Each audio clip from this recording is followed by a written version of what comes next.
if you're ready to stand on the line, if you're ready to fight back and serve it to the criminals trying to enslave you and steal your wealth through monetary creation and exorbitant taxation, you're in the right place. Welcome back to another edition of the Prepper Recon Podcast. Whether your plan is to bug out or bug in, CampingSurvival.com has all of your preparedness needs, including fish antibiotics, long-term storage food, water filters, bug-out bags, and first aid kits. Use coupon code PrepperRecon for 5% off your entire order at CampingSurvival.com. When disaster strikes, it's too late to prepare. PrepperRecon.com offers MOLLE-compatible individual first aid kits for your home, auto, or bug-out bag. These kits have everything you need to address a traumatic injury, including an Israeli battle dressing, quick clot, EMT shears, suture kit, Steri-strips, tourniquet, ACS chest seal, tough strip bandages, gauze, and so much more. $89 includes shipping. To buy your individual first aid kit, go to PrepperRecon.com and click the store tab at the top of the homepage. Order today before it's too late. Hey preppers and patriots, I'm going to give you a little update on my slow motion bug out and try to share some of the tips I've learned with you so far in the process. Most of the long-term listeners have heard me say that I live in a post-collapse city. I live in Fort Lauderdale, Florida.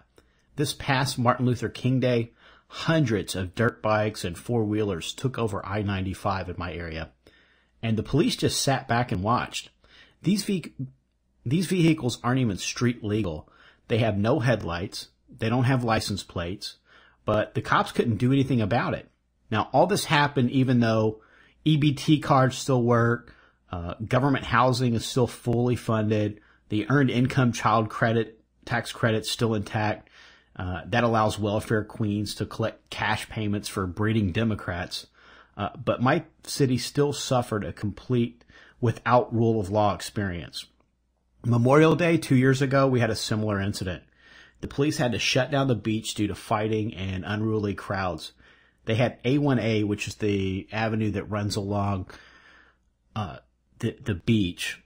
They had it lined with patrol cars. Cops were out there with full riot gear, SWAT, mobile command units.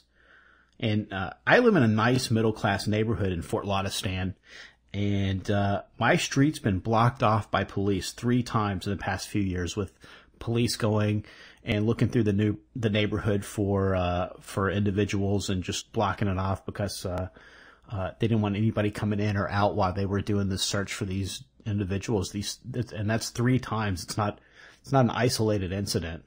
So if Fort Lauderdale's this bad right now, you can imagine what this place would be like during a collapse. It would just be completely unlivable. So I felt God calling me a while back to get my family out of this area. And since that time, I've started taking the action steps that I needed to take to evacuate. We painted our house. We redid the bathroom. We redid the kitchen. We did all that so we could try to get the most out of our houses that we could.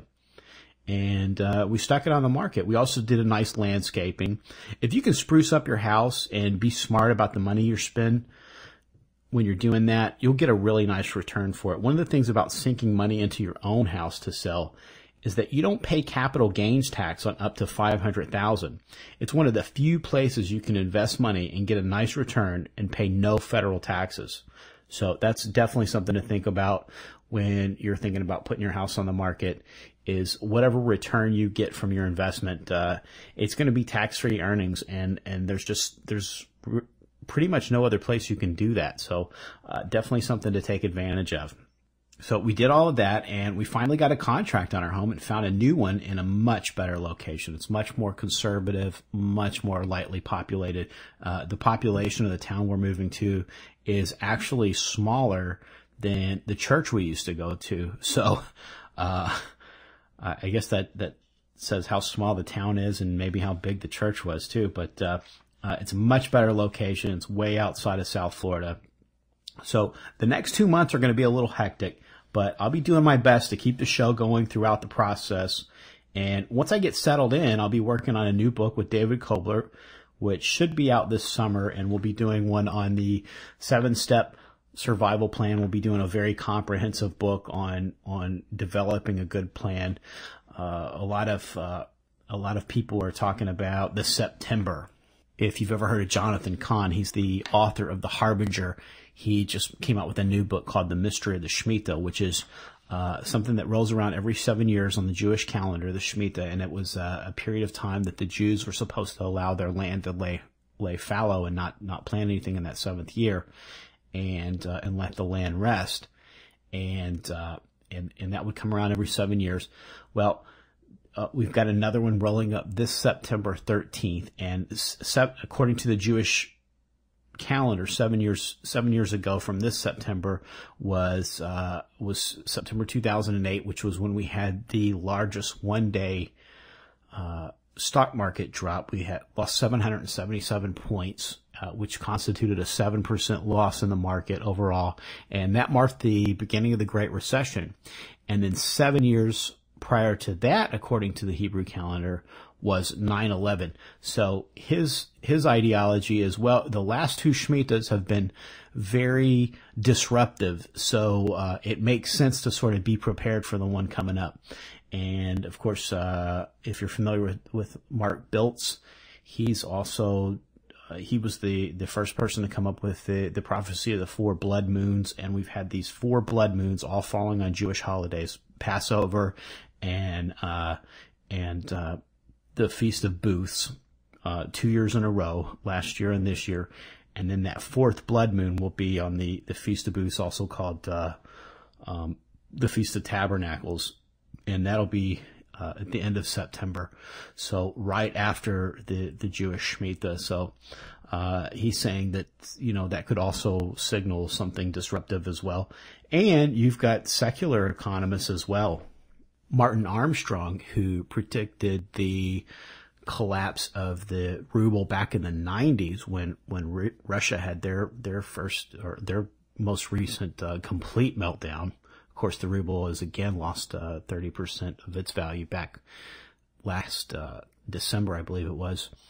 But he predicted their meltdown in the 90s, and he also predicted the American stock market crash in 1987, and he's calling for a serious market correction this September or 1st of October as well. And he's expecting something in the bond markets. So we've sort of got people from the worldly perspective and people from a biblical perspective, prophetic perspective, both looking at this September and saying that it's a really good time to be prepared.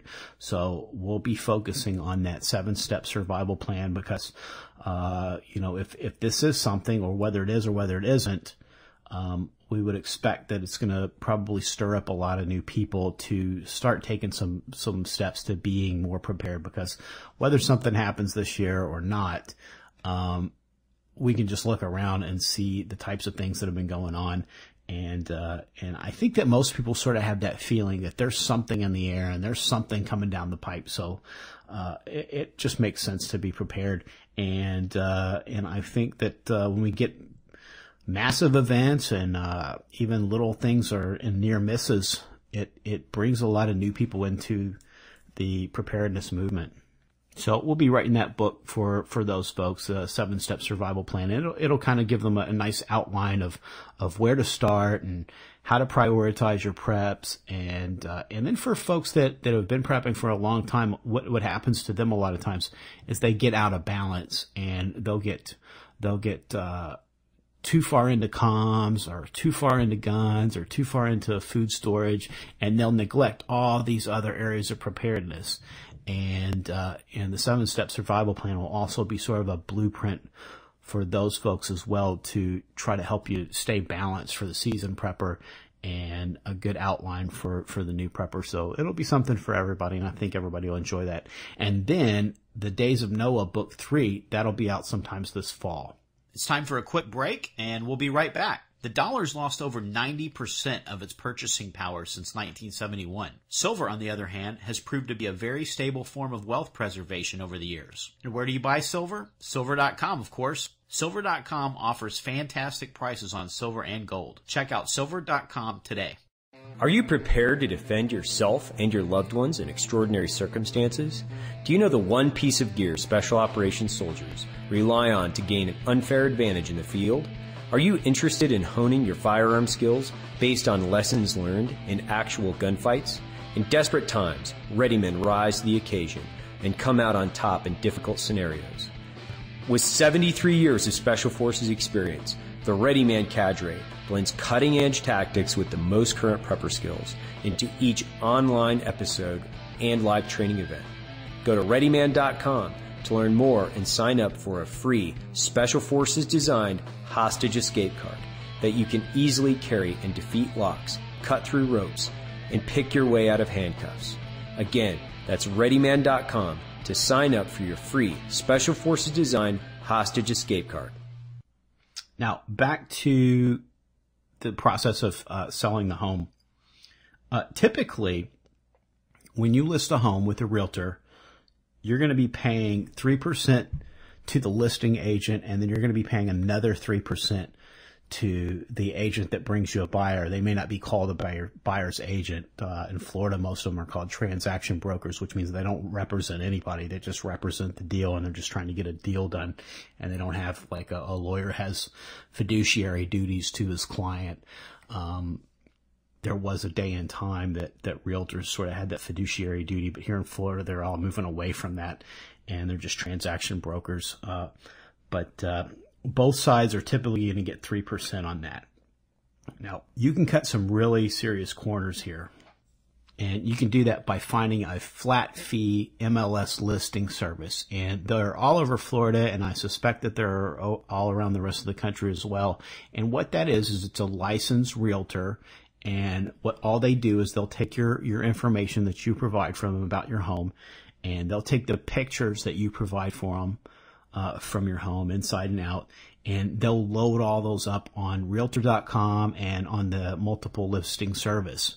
So they can be anywhere from $150 to $500. But this is a huge savings compared to what you're going to pay for a listing agent. And most listing agents, that's all they're going to do if you're lucky.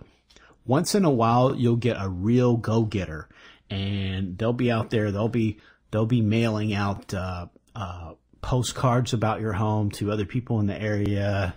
They'll be having open houses and really going above and beyond. But if you can't find that realtor that does that, and you don't know that realtor does that, then chances are the only thing they're going to do is just upload your information and put some pictures on there anyway. And in some cases, you're going to be lucky if they even take the pictures and load them up. It's not uncommon for me to be looking on Realtor.com and come across listings that have one picture, or they'll have 3 or 4 pictures, all of them bad, not taken with even a decent iPhone or a decent camera phone, and just horrific pictures, and maybe 3 or 4 of them, and you can't get an idea of what's going on in a house with 3 or 4 pictures. You need to have a minimum of like 15 or 20 pictures of your home, and a couple of different angles, a couple of different shots in each room, especially the bathrooms and the kitchens, and let people get a feel of how big the space is, and the living room and the dining areas and backyard, front yard, all of that stuff. So you can't do that with 2 or 3 pictures, and it's not uncommon to find a realtor that's got 1 picture or 2 or 3 pictures up there. And it's just, you're shooting yourself in the foot if you get stuck with a realtor like that. And now you got to pay them 3% commission, which if you've got your home sells for $200,000, that's $6,000. You just paid somebody to put 3 pictures up on Realtor.com and MLS service for you. And you could have paid somebody $150 to $500 to do the flat fee listing and done 15 to 20 pictures yourself. So you could have paid less and got a lot more for it, and saved a ton of money. And I'm not really sure what the reason is, but in my area, buyers and sellers still aren't connecting on Zillow. And I don't know if that's all around the country that's happening, or if it's just here. But for whatever reason, that's just not taken off. And it's something that I would have thought would have happened because, it would, for the buyer, that he would be able to keep more of his proceeds. I mean, he would be able to get a better price because, those 6% realtor commissions wouldn't be being factored into the sale price of the home. And for the seller, he's going to keep a higher percentage of his proceeds. So, I don't understand why that's not taken off because, it's just as easy to use. It's a great service. And I still recommend people putting their homes up on Zillow because you never know. You might get somebody from there. And if you do, then you won't have to pay either side of the commission. And, if you're a buyer, when you're looking, look first on Zillow, because if you can find a for sale by owner on Zillow, and, they'll be able to negotiate a little bit more on the price because they don't have that realtor fee. Now, one of the things that a realtor will do for you is that they'll provide you a list of homes that have sold in your area and give you sort of an idea of what you should price your home at. But this is also something that you can do by yourself, and you can use Zillow for that. And you can go to Zillow and you can look up recent sales in your zip code. And if it's going to provide you with the pictures, you'll be able to look and see if the home was in a similar condition to yours. And then you'll be able to say, okay, well, this home sold for $250,000 and it's 1,000 square feet. It's in about the same condition as my home. So if that's the case, you now have sort of a formula or a function that you can use to figure out what your house would most likely sell for. And so, if that home sold for, and let's say there's 3 homes and they all sold for about the same price, because you can't really go off of one house. You need 4 or 5 of them if you can. The more, the better. The more accurate the data is going to be with the more examples that you can plug in to finding an average price per square foot. So let's say it comes out that the average price per square foot, and let's say that there was 4 or 5 other homes that sold for about that price, and it came out to $250 a square foot. So now let's say your home is 1,200 square feet.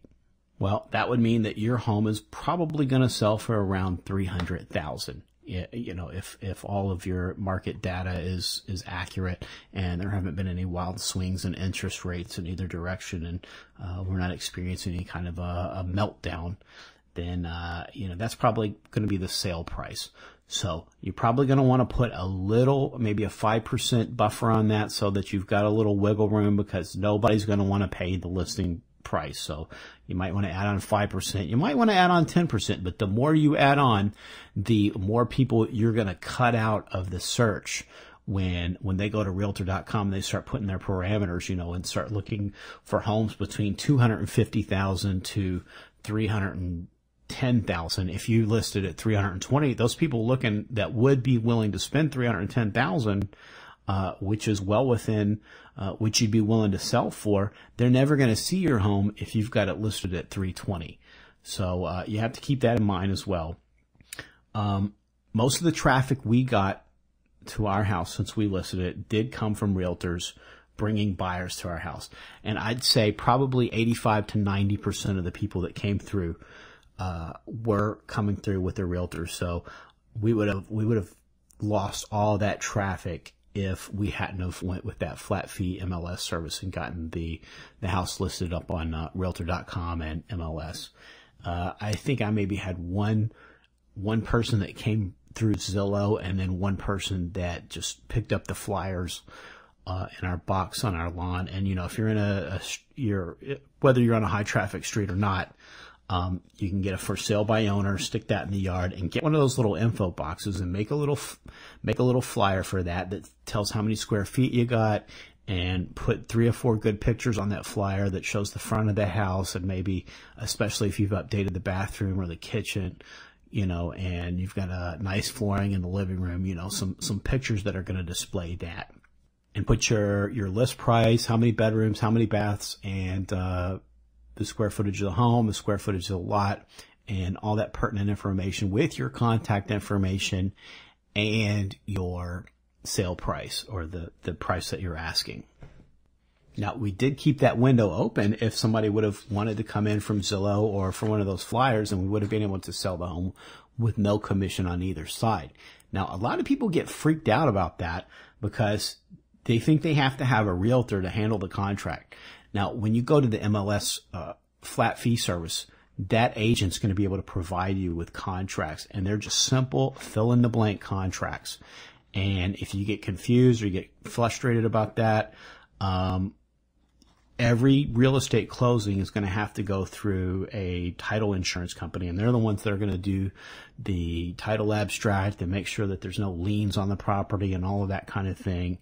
And they're attorneys, so they'll be able to look your contract over for you, and they're going to be getting money out of this. They're going to be getting the closing fees that are for closing the sale. They're going to get all of that. So they'll be happy to help you out with that contract and make sure you've got all the blanks filled in right. But they're very, very self-explanatory, and anybody can do it. You have to keep in mind that when you're using a realtor, in Florida, you get your realtor's license in a 2-week course. So, it's not as hard as you think it is, perhaps, if you don't have any experience with filling out one of those contracts yourself. Now, it's also possible that you're trapped in a collapsing city like Fort Lauderdale because of work reasons. And if that's the case, look into the outskirts of town. In most cities, just by moving 10 miles out from the center of town, you'll be in a much more survivable location. And you'll probably get more yard space and maybe even a bigger house for the same money, or maybe even a little bit less. You'll probably have the added costs associated with a longer commute, but that should be offset by the more affordable housing opportunities. My brother, sister, and brother-in-law, they all work in Louisville, Kentucky, but they live in the next county over where it's much less populated, much more conservative. They have those long commute times, but they're so much happier being outside of the city. In the Bible, Lot saw the changes happening all around him. He faced serious difficulties when he was living in Sodom. If you remember, he was attacked there, and all of his belongings and his family and everything was he was kidnapped, and his family was hauled off, and Abraham had to come in and rescue him. But he didn't take the hint. He stayed there anyway. When destruction finally fell on the city, he had to bug out in a hurry and lost most of his worldly possessions. Maybe it was because his wife didn't want to leave. You know, if you remember in the story, she just couldn't stand to walk away without one last look, and she ended up turning into salt. But even if she hadn't been turned into salt, he didn't really do her any favors by not getting out while the getting was good, because, you know, they lost all of their stuff. Not to mention the corruption that poisoned his daughters' minds, because if you read on in that story of Lot, there's some disturbing stuff that happens between Lot and his daughters, sexually.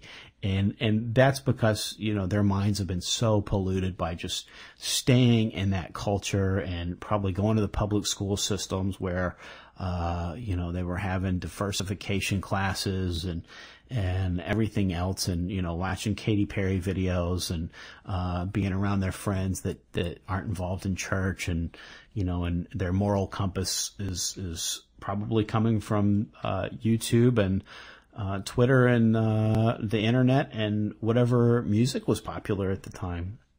So moving to a more conservative and more lightly populated area might be difficult, but the consequences of inaction may prove to be even more costly. I encourage you to pray and ask God if you're where he wants you to be right now.